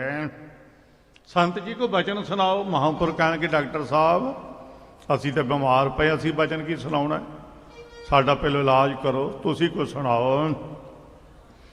ਡਾਕਟਰ ਦੀਵਾਨ ਸਿੰਘ ਕਹਿਣ ਲੱਗਾ ਮੈਨੂੰ ਪਤਾ ਹੈ, ਬ੍ਰਹਮ ਗਿਆਨੀ ਮਹਾਂਪੁਰਖ ਦਾ ਜੀਵਨ ਇੱਕ ਢੋਲ ਵਰਗਾ ਹੁੰਦਾ ਹੈ। ਢੋਲ ਤੁਸੀਂ 100 ਸਾਲ ਵੀ ਮੜ ਕੇ ਰੱਖ ਛੱਡੋ ਨਾ, ਕੋਲ ਡੱਗੇ ਰੱਖ ਛੱਡੋ, ਕਦੇ ਆਵਾਜ਼ ਨਹੀਂ ਦੇਵੇਗਾ। ਆਵਾਜ਼ ਉਦੋਂ ਹੀ ਢੋਲ ਚੋਂ ਨਿਕਲਣੀ ਹੈ ਜਦੋਂ ਉਹਦੇ ਉੱਤੇ ਡੱਗਾ ਲੱਗੇਗਾ। ਮੈਂ ਜਾਣਦਾ ਕਿ ਰੱਬ ਦਾ ਪਿਆਰਾ ਵੀ ਜਦੋਂ ਤੱਕ ਮੈਂ ਕੋਈ ਫੁਰਨਾ ਸੰਕਲਪ ਨਾ ਉਠਾਇਆ, ਉਦੋਂ ਤੱਕ ਉਹਨਾਂ ਨੇ ਮੈਨੂੰ ਕੋਈ ਬਚਨ ਨਹੀਂ ਸੁਣਾਉਣਾ। ਤੇ ਮੈਂ ਤੁਹਾਨੂੰ ਆਪਣੇ ਦਿਲ ਦੀ ਡਾਕਟਰ ਦੀਵਾਨ ਸਿੰਘ ਕਹਿਣਗੇ ਗੱਲ ਸੁਣਾਉਣਾ ਹੈ। ਮਹਾਂਪੁਰਖੋ ਜਦੋਂ ਮੈਂ ਆਪਣੀ ਕਾਰ ਵਿੱਚ ਬੈਠ ਕੇ ਉਹਦਾ ਐਕਸੀਲੇਟਰ ਦਬਾਉਣਾ ਹੈ ਨਾ, ਇੰਜਣ ਦੇ ਕੂੰ ਕੂੰ ਆਵਾਜ਼ ਆਉਣ ਦੀ ਬਜਾਏ ਉਹਦੇ ਇੰਜਣ ਦੀ ਆਵਾਜ਼ ਮੈਨੂੰ ਸੁਣਾਈ ਦਿੰਦੀ ਹੈ, ਵਾਹਿਗੁਰੂ ਵਾਹਿਗੁਰੂ ਵਾਹਿਗੁਰੂ। ਮਹਾਂਪੁਰਖਾਂ ਦੇ ਹੱਥ ਜੁੜ ਕੇ ਕਹਿਣਗੇ ਡਾਕਟਰ ਸਾਹਿਬ ਬੜੇ ਭਾਗਾਂ ਵਾਲਿਓ, ਵਾਹਿਗੁਰੂ ਦੀ ਤੁਹਾਡੇ ਤੇ ਬੜੀ ਰਹਿਮਤ ਹੈ। ਮਹਾਂਪੁਰਖੋ ਤੁਸੀਂ ਵੀ ਕੋਈ ਬਚਨ ਸੁਣਾਓ। ਕਹਿਣਗੇ ਜ਼ਰੂਰ ਸੁਣਾਵਾਂਗੇ, ਪਹਿਲਾਂ ਸਾਡਾ ਇਲਾਜ ਕਰੋ। ਉਹ ਕੰਨਾਂ ਨੂੰ ਟੂਟੀ ਜੀ ਲਾ ਕੇ ਡਾਕਟਰ ਸਾਹਿਬ ਨੇ ਜਦੋਂ ਲਾਈ ਨਾ ਸਰੀਰ ਨੂੰ ਮਹਾਂਪੁਰਖਾਂ ਦੇ, ਜਿੱਥੇ ਲਾਈ ਨਾ ਉੱਥੇ ਹੀ ਰੋਮ ਰੋਮ ਚੋਂ ਵਾਹਿਗੁਰੂ ਵਾਹਿਗੁਰੂ ਵਾਹਿਗੁਰੂ ਜਾਪ ਸੁਣਾਈ ਦਿੰਦਾ ਹੈ। ਉਹ ਜਿਵੇਂ ਬੰਦਾ ਸੌਂ ਜਾਂਦਾ ਨਾ, ਐਸਾ ਲੀਨ ਹੋਏ ਚੇਤਾ ਹੀ ਭੁੱਲ ਗਿਆ, ਸੁੱਧ ਬੁੱਧ ਹੀ ਭੁੱਲ ਗਈ, ਫਿਰ ਇਹਨੂੰ ਦੂਜੇ ਥਾਂ ਤੇ ਵੀ ਟੂਟੀ ਲਾਵਾਂ ਹੈ। ਮਹਾਂਪੁਰਖ ਕਹਿਣਗੇ ਡਾਕਟਰ ਸਾਹਿਬ ਹੋਰ ਥਾਵਾਂ ਤੇ ਵੀ ਚੈੱਕ ਕਰੋ, ਵੇਖੋ। ਡਾਕਟਰ ਦੀਵਾਨ ਸਿੰਘ ਜਿੱਥੇ ਟੂਟੀ ਲਾਉਂਦੇ ਆ ਨਾ, ਉੱਥੇ ਹੀ ਵਾਹਿਗੁਰੂ ਵਾਹਿਗੁਰੂ ਧੰਨ ਗੁਰੂ ਨਾਨਕ ਧੰਨ ਗੁਰੂ ਨਾਨਕ ਵਾਹਿਗੁਰੂ ਵਾਹਿਗੁਰੂ ਦੀ ਆਵਾਜ਼ ਸੁਣਾਈ ਦਿੰਦੀ ਹੈ। ਕਹਿਣ ਲੱਗਾ ਮਹਾਂਪੁਰਖੋ ਮੈਂ ਤੁਹਾਡਾ ਨਾਮ ਸੁਣਿਆ ਵੀ ਸੀ ਵੀ ਕੋਈ ਖਾਲਸਾ ਹੈ, ਤੁਹਾਡਾ ਤਖੱਲਸ ਹੀ ਖਾਲਸਾ ਨਹੀਂ, ਤੁਹਾਡਾ ਤਾਂ ਜੀਵਨ ਵੀ ਖਾਲਸਿਆਂ ਵਾਲਾ ਹੈ। ਉਹ ਸੰਤ ਹੈ ਜਿਨ੍ਹਾਂ ਸਾਸ ਗਿਰਾਸ ਨਾ ਵਿਸਰੈ, ਹਰ ਨਾਮਾ ਮਨ ਮੰਤ, ਧਨ ਸੇ ਸੇਈ ਨਾਨਕਾ ਪੂਰਨ ਸੋਈ ਸੰਤ। ਅੱਠੇ ਪੈਰ ਵਾਹਿਗੁਰੂ ਪਰਮੇਸ਼ਰ ਦੀ ਯਾਦ 'ਚ ਜੁੜ ਕੇ ਰਹਿਣਾ, ਕਦੇ ਆਪਣਾ ਆਪ ਨਹੀਂ ਜਣਾਉਣਾ ਤੇ ਆਪ ਸਭ ਤੋਂ ਨੀਵੇਂ ਹੋ ਕੇ ਰਹਿਣਾ। ਆਪ ਸਕੋ ਜੋ ਜਾਣੈ ਨੀਚਾ, ਸੋ ਗਣੀਐ ਸਭ ਤੇ ਉੱਚਾ। ਸਤਿਗੁਰੂ ਦੇ ਚਰਨ ਭਗਤਾਂ ਨੇ ਸਵਾਲ ਕੀਤਾ ਕਿੰਨਾ ਕੁ ਉੱਚਾ ਹੈ। ਹਜੂਰ ਕਹਿੰਦੇ ਨੇ ਭਗਤ ਰਸਨਾ ਦੁਆਰਾ, ਪੰਡਿਤ ਸੂਰ ਛਤਰਪਤ ਰਾਜਾ, ਭਗਤ ਬਰਾਬਰ ਔਰ ਨਾ ਕੋਏ। ਭਗਤੀ ਕਰਨ ਵਾਲੇ ਦੇ ਸਦਰਸ ਕੋਈ ਪਹੁੰਚ ਨਹੀਂ ਸਕਦਾ। ਤੇ ਮੈਂ ਮਹਾਂਪੁਰਖਾਂ ਦੇ ਦਰਸ਼ਨ ਕਰਦੇ ਰਹੇ, ਬਾਬਾ ਜੀ ਤਾਂ ਨਾਲ ਬਹੁਤ ਵੱਡੀ ਸੇਵਾ ਨਿਭਾਉਂਦੇ ਰਹੇ, ਅਸੀਂ ਤਾਂ ਬੱਚੇ ਸਾਂ। ਰੇਤਾ ਦੇ ਢੇਰ ਤੇ ਬੈਠੇ ਹੋਣਾ, ਇਹਨਾਂ ਤਿਆਰ ਪ੍ਰਤਿਆਰ ਤੇ ਸੰਜਮ ਦਾ ਜੀਵਨ, ਰਹਿਤ ਮਰਿਆਦਾ 'ਚ ਪਰਪਕਤਾ, ਨਿਤਨੇਮੀ ਤੇ ਜੋ ਬਚਨ ਕਹਿ ਦੇਣਾ ਰਸਨਾ ਤੋਂ ਭਗਤ ਮੁਖੈ ਤੇ ਬੋਲਦੇ ਸੇ ਵਚਨ ਹੋਵੰਦੇ। ਜੋ ਬਚਨ ਰਸਨਾ ਤੋਂ ਕਹਿਣਾ ਉਹ ਤੀਰ ਸੀ, ਕਦੇ ਪਿਛਾਂ ਨਹੀਂ ਸੀ ਹਟ ਸਕਦਾ। ਐਸੇ ਬ੍ਰਹਮ ਗਿਆਨੀ ਮਹਾਂਪੁਰਖ ਰੱਬ ਦੇ ਪਿਆਰੇ, ਐਸੇ ਤਤਵੇ ਤੇ ਕਦੇ ਕਦੇ ਧਰਤੀ ਤੇ ਆਉਂਦੇ ਨੇ। ਹਰੀ ਲਾਲ ਕ੍ਰਿਸ਼ਨ ਲਾਲ ਕਾਂਸ਼ੀ ਦੇ ਦੋ ਪੰਡਤ ਭਰਾ, ਜਿਨ੍ਹਾਂ ਦੇ ਵਡੇਰੇ ਗੋਪਾਲ ਦੱਤ ਨੂੰ ਗੁਰੂ ਨਾਨਕ ਸਾਹਿਬ ਜਦੋਂ ਕਾਂਸ਼ੀ ਗਏ ਨੇ, ਲਕਸ਼ਾ ਰੋਡ ਦੇ ਉੱਪਰ ਗੁਰਦੁਆਰਾ ਬਣਿਆ ਹੋਇਆ, ਗੁਰੂ ਲਕਸ਼ਾ ਰੋਡ ਦੇ ਉੱਪਰ ਗੁਰਦੁਆਰਾ ਗੁਰੂ ਕਾ ਬਾਗ ਹੈ। ਧੰਨ ਗੁਰੂ ਨਾਨਕ ਸਾਹਿਬ ਨੇ ਜਦੋਂ ਦਰਸ਼ਨ ਦਿੱਤੇ, ਉਹਨੂੰ ਸਿੱਖਿਆ ਦਿੱਤੀ, ਪੜ੍ਹ ਪੁਸਤਕ ਸੰਧਿਆ ਬਾਦੰ ਸਿਲ ਪੂਜਸ ਬਗਲ ਸਮਾਧੰ। 4 ਸ਼ਲੋਕ ਸਤਿਗੁਰੂ ਨੇ ਫਰਮਾਏ। ਉਹਦੇ ਪੋਤਰੇ ਹਰੀ ਲਾਲ ਕ੍ਰਿਸ਼ਨ ਲਾਲ ਗੁਰੂ ਅਰਜਨ ਸਾਹਿਬ ਦੇ ਕੋਲ ਆਏ। ਅੰਮ੍ਰਿਤਸਰ ਸਾਹਿਬ ਹਜੂਰ ਗੁਰਬਾਣੀ ਲਿਖਵਾ ਰਹੇ ਸੀ ਰਾਮਸਰ ਸਾਹਿਬ ਵਾਲੇ ਅਸਥਾਨ ਤੇ। ਧੰਨ ਗੁਰੂ ਅਰਜਨ ਸਾਹਿਬ ਜੀ ਦੇ ਕੋਲ ਆਏ, ਬੇਨਤੀ ਕੀਤੀ, ਮਹਾਰਾਜ ਤੁਹਾਡੇ ਵਡੇਰਿਆਂ ਨੇ ਸਾਡੇ ਵਡੇਰਿਆਂ ਨੂੰ ਅੰਮ੍ਰਿਤ ਭਰੇ ਬਚਨ ਲਿਖੇ, ਪੜ੍ਹ ਪੜ੍ਹ ਕੇ ਸ਼ਾਂਤੀ ਧੀਰਜ ਟਿਕਾ ਆਨੰਦ ਮਿਲਿਆ ਹੈ। ਕਿਰਪਾ ਕਰੋ ਸਾਡੇ ਤੇ ਵੀ ਰਹਿਮਤ ਵਰਤਾਓ, ਮੋਹ ਮਮਤਾ ਦਾ ਜਾਲ ਜਿਵੇਂ ਕੱਟਿਆ ਜਾਵੇ ਤੇ ਮੁਕਤ ਹੋ ਸਕੀਏ। ਧੰਨ ਗੁਰੂ ਅਰਜਨ ਦੇਵ ਜੀ ਨੇ 67 ਪੌੜੀਆਂ ਦੀ ਸਹਿਜ ਕੀਤੀ। ਕਤੰਚ ਮਾਤਾ ਕਤੰਚ ਪਿਤਾ ਕਤੰਚ ਬਣਤਾ ਬਿਨੋਦ ਸੁਤਾ ਹੈ। ਇਹ ਸਤਿਗੁਰੂ ਨੇ ਸ਼ਬਦ ਉਚਾਰੇ। ਹਰ ਪ੍ਰਸ਼ਨ ਦਾ ਉੱਤਰ ਪੰਡਤ ਵਿਦਵਾਨ ਸਨ ਤੇ ਉਹਨਾਂ ਦੇ ਬਚਨਾਂ ਦਾ ਉੱਤਰ ਸਤਿਗੁਰੂ ਦਿੰਦੇ ਸਨ। ਸੰਤਾਂ ਦਾ ਜ਼ਿਕਰ ਚੱਲਿਆ, ਸੰਤਾਂ ਦਾ ਜ਼ਿਕਰ ਹੈ। ਸਤਿਗੁਰੂ ਕਿਸੇ ਸੰਤ ਬਾਰੇ ਦੱਸੋ ਵੀ ਰੱਬ ਦਾ ਪਿਆਰਾ ਕਿਹੋ ਜਿਹਾ ਸਾਧੂ ਹੁੰਦਾ ਹੈ। ਸਤਿਗੁਰੂ ਕਹਿਣ ਲੱਗੇ, ਹਰੀ ਲਾਲ ਕ੍ਰਿਸ਼ਨ ਲਾਲ, ਸੰਤ ਉਹ ਹੈ ਰੱਬ ਦਾ ਪਿਆਰਾ। ਕਿਸੇ ਥਾਂ ਤੇ ਰੱਬ ਦੇ ਪਿਆਰੇ ਸਾਧੂ ਜਾ ਬੈਠੇ, ਨਗਰ ਤੋਂ ਬਾਹਰ ਸੰਤ ਜਾ ਬੈਠੇ। ਪਿੰਡ ਦੇ ਦਾਨੇ ਪ੍ਰਧਾਨੇ ਲੋਕਾਂ ਨੂੰ ਪਤਾ ਲੱਗਾ, ਉਹ ਲੰਗਰ ਦਾ ਥਾਲ ਪਰੋਸ ਕੇ ਲੈ ਕੇ ਗਏ। ਸੁੰਦਰ ਪਕਵਾਨ ਲੈ ਕੇ ਪਹੁੰਚੇ ਵੀ ਸੰਤ ਜੀ ਬੜੀ ਕਿਰਪਾ ਕੀਤੀ, ਤੁਸੀਂ ਚਰਨ ਪਾਏ ਸਾਡੇ ਨਗਰ ਵਿੱਚ, ਸਾਡਾ ਭਲਾ ਹੋਵੇਗਾ, ਸਾਡਾ ਨਗਰ ਪਵਿੱਤਰ ਹੋਵੇਗਾ, ਕਿਰਪਾ ਕਰੋ ਤੇ ਆ ਲੰਗਰ ਛਕ ਲਓ। ਬੜੇ ਉਸਤਤ ਭਰੇ ਸ਼ਬਦ ਕਹੇ। ਸੰਤ ਚੁੱਪ ਕਰਕੇ ਵਾਹਿਗੁਰੂ ਦੇ ਭਜਨ ਵਿੱਚ ਲਿਵਲੀਨ ਬੈਠੇ ਨੇ। ਅਜੇ ਉੱਥੇ ਹੀ ਖਲੋਤਾ ਸੀ ਉਸਤਤ ਕਰਨ ਵਾਲਾ ਜਿਹੜਾ ਲੰਗਰ ਦਾ ਥਾਲ ਲੈ ਕੇ ਆਇਆ ਹੈ। ਨਿੰਦਕ ਆ ਗਿਆ, ਨਾਸਤਕ, ਮੋਢੇ ਤੇ ਰੱਖਿਆ ਹੋਇਆ ਗੰਡਾਸਾ। ਉਹਨੇ ਆਖਿਆ, ਓਏ ਸਾਦਾ ਮੁਲਕ ਲੁੱਟ ਕੇ ਖਾ ਲਿਆ, ਦਫਾ ਹੋ ਜਾਂਦਾ, ਗੰਡਾਸਾ ਮਾਰ ਕੇ ਸਿਰ ਪਾੜ ਦੇਵਾਂਗਾ। ਸੰਤ ਨੂੰ ਕੋਈ ਤਰੇਲੀ ਨਹੀਂ ਆਈ ਵੀ ਇਹ ਕੌਣ ਆ ਗਿਆ ਹੈ। ਸਤਿਗੁਰੂ ਕਹਿਣਗੇ, ਹਰੀ ਲਾਲ ਕ੍ਰਿਸ਼ਨ ਲਾਲ, ਨਾਨਕ ਭੋਜਨ ਅਨਕ ਪ੍ਰਕਾਰੇਣ, ਨਿੰਦਕ ਆਵਤ ਹੋਏ ਉਪਤਿਸ਼ਟ ਤੈ। ਜੇ ਕੋਈ ਭੋਜਨ ਦਾ ਥਾਲ ਲੈ ਕੇ ਸੰਤਾਂ ਦੀ ਉਸਤਤ ਕਰਦਾ ਹੈ ਤੇ ਇਹ ਨਹੀਂ ਵੀ ਮੇਰੀ ਵਡਿਆਈ ਹੋ ਰਹੀ ਹੈ ਤੇ ਫੁੱਲੇ ਹੀ ਨਹੀਂ ਸਮਾਉਣਾ ਹੈ। ਤੇ ਜੇ ਮਾੜੀ ਜੀ ਕਿਤੇ ਨਿੰਦਿਆ ਹੋ ਗਈ ਤੇ ਫਿਰ ਮੇਰੇ ਨਾਲ ਇਹ ਕਿਉਂ ਹੋਇਆ, ਇਹ ਮੈਨੂੰ ਕਿਉਂ ਹੋਇਆ, ਮੇਰੇ ਸਤਕਾਰ 'ਚ ਫਰਕ ਕਿਉਂ ਪੈ ਗਿਆ। ਨਿੰਦਕ ਆਵਦ ਹੋਏ ਉਪਤਿਸ਼ਟ ਤੈ। ਆਵਦ ਮੈਨੇ ਸ਼ਾਸਤਰ, ਨਿੰਦਕ ਆਵਦ ਸ਼ਾਸਤਰ ਲੈ ਕੇ ਨਾ ਉਪ ਨੇੜੇ ਹੋ ਕੇ ਤਿਸ਼ਟ ਤੇ। ਕੌੜੀ ਜ਼ੁਬਾਨ ਨਾਲ ਬੋਲਦਾ, ਕੌੜੇ ਬਚਨ ਹੈ ਵੀ ਚਲੇ ਜਾਓ ਇਥੋਂ। ਸੰਤ ਰੱਬ ਦਾ ਪਿਆਰਾ ਹੈ, ਭਜਨ ਦੇ ਰੰਗ ਵਿੱਚ ਰੰਗਿਆ ਹੋਇਆ। ਸਤਿਗੁਰੂ ਕਹਿਣਗੇ, ਹਰੀ ਲਾਲ ਕ੍ਰਿਸ਼ਨ ਲਾਲ, ਇਹ ਸੰਤ ਦੀ ਨਿਸ਼ਾਨੀ ਹੈ, ਇਹ ਸੰਤ ਹੁੰਦਾ ਹੈ। ਹਰੀ ਲਾਲ ਕ੍ਰਿਸ਼ਨ ਨੇ ਆਖਿਆ, ਫਿਰ ਮਹਾਰਾਜ ਇਹੋ ਜਿਹਾ ਸੰਤ ਨਹੀਂ ਫਿਰ ਮਿਲਦਾ ਹੈ ਜਿਹੜਾ ਤੁਸੀਂ ਕਹਿੰਦੇ ਹੋ ਨਾ, ਇਹੋ ਜਿਹਾ ਸੰਤ ਨਹੀਂ ਮਿਲ ਸਕਦਾ ਹੈ। ਧੰਨ ਗੁਰੂ ਅਰਜਨ ਸਾਹਿਬ ਕਹਿਣਗੇ, ਪੰਡਤ ਜੀ ਵਾਹਿਗੁਰੂ ਦੇ ਦਰ ਵਿੱਚ ਕੋਈ ਘਾਟਾ ਹੈ? ਉੱਥੇ ਤਾਂ ਸੰਤਾਂ ਦੀ ਫੌਜ ਹੈ, ਫੌਜ ਸੰਤਾਂ ਦੀ। ਉਹਨੇ ਆਖਿਆ, ਮਹਾਰਾਜ ਸੰਤਾਂ ਦੀ ਵੀ ਫੌਜ ਹੁੰਦੀ ਹੈ? ਸਤਿਗੁਰੂ ਕਹਿਣਗੇ, ਹਾਂ, ਰੱਬ ਦੇ ਘਰ ਵਿੱਚ ਸੰਤਾਂ ਦੀ ਫੌਜ ਹੈ। ਜਿਨ੍ਹਾਂ ਨੇ ਬਚਨ ਪੜ੍ਹੇ ਉਹਨਾਂ ਨੂੰ ਯਾਦ ਹੋਵੇਗਾ। ਸੈਨਾ ਸਾਧ ਸਮੂਹ ਸੂਰ ਅਜਿਤੰ, ਸੰਗ ਨਾਹੰ ਤਨ ਨਿਮਰਤਾ ਹੈ। ਆਵਦ ਹੈ ਗੁਣ ਗੋਬਿੰਦ ਰਮਣੰ, ਓਟ ਗੁਰ ਸ਼ਬਦ ਕਰ ਚਰਮਣ ਹੈ। ਅਰੂੜ ਤੇ ਅਸਵਰਥ ਨਾਗ ਹੈ, ਭੁਜੰਤੇ ਪ੍ਰਭ ਮਾਰਗ ਹੈ। ਵਿਚਰਤੇ ਨਿਰਭੈ ਸਤਰ ਸੈਨਾ, ਧਯੰਤੇ ਗੋਪਾਲ ਕੀਰਤਨ ਹੈ। ਜਿਤ ਤੇ ਵਿਸ਼ਵ ਸੰਸਾਰ ਹੈ, ਨਾਨਕ ਵਸਿਅੰ ਕਰੋਤ ਪੰਚ ਤਸਕਰ ਹੈ। ਸਤਿਗੁਰੂ ਕਹਿਣਗੇ, ਸੈਨਾ ਸਾਧ ਸਮੂਹ ਸੂਰ ਅਜਿਤੰ, ਅਜਿਤ ਸੂਰਮੇ ਸਾਧੂ ਰੱਬ ਦੇ ਪਿਆਰਿਆਂ ਦੀ ਫੌਜ ਹੈ ਵਾਹਿਗੁਰੂ ਦੇ ਘਰ ਵਿੱਚ। ਉੱਥੇ ਕੋਈ ਘਾਟਾ ਨਹੀਂ। ਸਮੇਂ ਸਮੇਂ ਅਨੁਸਾਰ ਜਿਵੇਂ ਜਿਵੇਂ ਲੋੜ ਪੈਂਦੀ ਹੈ, ਨਿਤ ਅਵਤਾਰੀ ਮਹਾਂਪੁਰਖ ਰੱਬ ਦੇ ਪਿਆਰੇ ਡਿਊਟੀਆਂ ਲੱਗੀਆਂ ਹੁੰਦੀਆਂ ਨੇ, ਉਸ ਡਿਊਟੀ ਨੂੰ ਕਰਨ ਵਾਸਤੇ ਵਾਹਿਗੁਰੂ ਵੱਲੋਂ ਭੇਜੇ ਆਉਂਦੇ ਨੇ। ਸੋ ਸਤਿਗੁਰੂ ਕਹਿਣਗੇ, ਸੈਨਾ ਫੌਜ ਸੰਤਾਂ ਦੀ ਫੌਜ ਹੈ ਰੱਬ ਦੇ ਘਰ ਵਿੱਚ। ਸੂਰ ਅਜਿਤੰ, ਅਜਿਤ ਸੂਰਮੇ ਨੇ। ਸੱਚੇ ਪਾਤਸ਼ਾਹ ਜਿਹੜੀ ਫੌਜ ਹੁੰਦੀ ਨਾ, ਫੌਜ ਉਹ ਜਦੋਂ ਲੜਾਈ ਲੜਦੇ ਐ, ਦੁਸ਼ਮਣ ਦੇ ਵਾਰ ਤੋਂ ਬਚਾਅ ਕਰਨ ਵਾਸਤੇ ਉਹਨਾਂ ਨੇ ਬਰੀਕ ਤਾਰਾਂ ਦੀ ਮਜ਼ਬੂਤ ਸੰਜੋ ਪਾਈ ਹੁੰਦੀ ਹੈ ਜਵਾਨਾਂ ਨੇ। ਇਹਨਾਂ ਸੰਤਾਂ ਵੀ ਕੋਈ ਸੰਜੋ ਪਾਈ ਹੋਈ ਹੈ? ਸਤਿਗੁਰੂ ਕਹਿਣਗੇ ਹਾਂ। ਸੰਨਾਹੰ ਤਨ ਨਿਮਰਤਾ ਹੈ।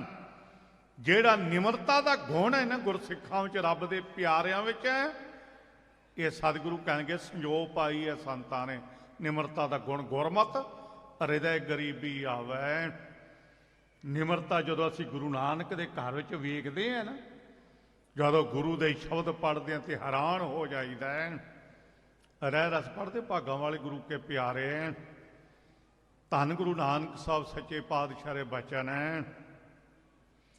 ਅਸੀਂ ਰਹਿ ਰਸ ਦੇ ਵਿੱਚ ਰੋਜ਼ ਬਚਨ ਪੜ੍ਹਦੇ ਹਾਂ, ਜਪ ਤਪ, ਔਰ ਪਹਿਲੇ ਪਾਤਸ਼ਾਹ ਦੇ, ਫਿਰ ਪੰਜਵੇਂ ਪਾਤਸ਼ਾਹ ਦੇ। ਸਤਿਗੁਰੂ ਕਹਿੰਦੇ ਜਪ ਤਪ ਸੰਜਮ ਧਰਮ ਨਾ ਕਮਾਇਆ, ਸੇਵਾ ਸਾਧ ਨਾ ਜਾਣਿਆ ਹਰ ਰਾਇਆ। ਕਹੋ ਨਾਨਕ ਹਮ ਨੀਚ ਕਰਮ, ਸਰਣ ਪਰੇ ਕੀ ਰਾਖੋ ਸਰਮ। ਏਡੀ ਨਿਮਰਤਾ ਗੁਰੂ ਨਾਨਕ ਸਾਹਿਬ ਦੇ ਘਰ ਵਿੱਚ ਸਤਿਗੁਰੂ ਕਹਿ ਰਹੇ ਨੇ। ਧੰਨ ਗੁਰੂ ਨਾਨਕ ਸਾਹਿਬ ਦੇ ਬਚਨ, ਕਤ ਕੀ ਮਾਈ ਬਾਪ ਕਤ ਕੇਰਾ, ਕਿਦੂ ਥਾਵਹੁ ਹਮ ਆਏ। ਅਗਨ ਬਿੰਬ ਜਲ ਭੀਤਰ ਨਿਪਜੇ, ਕਾਹੇ ਕੰਮ ਉਪਾਏ।